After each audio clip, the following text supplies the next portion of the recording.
आधी रात की दस्तक। शहर से दूर पहाड़ी के दामन में एक कदीम हवेली खड़ी थी जिसे लोग खामोश महल कहते थे।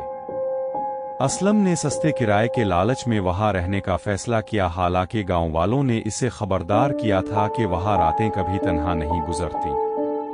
पहली रात सब ठीक रहा, लेकिन दूसरी रात जब घड़ी ने 12 बजाए तो असलम को अपने कमरे के दरवाजे पर एक हल्की सी दस्तक सुनाई दी।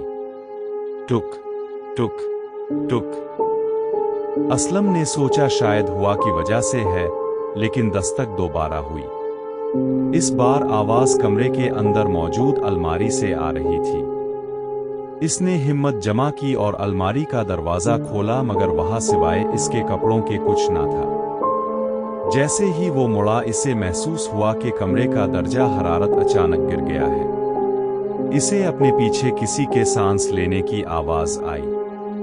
जब इसने आईने में देखा तो इसके पैरों तले से जमीन निकल गई। आईने में इसके पीछे कोई इंसान नहीं बल्कि एक साया खड़ा था जिसकी आंखें नहीं थीं, सिर्फ 2 गहरे सियाह गड़े थे जिनसे खून बह रहा था।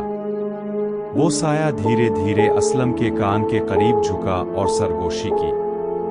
तुमने मेरा दरवाजा क्यों खोला? अब मुझे तुम्हारा दरवाजा खोलना पड़ेगा। असलम चीखने की कोशिश कर रहा था, लेकिन इसकी आवाज नहीं निकल रही थी। अचानक कमरे की सारी बत्तियां गिल हो गईं और अंधेरे में इसे सिर्फ अपनी ही धड़कन सुनाई दे रही थी।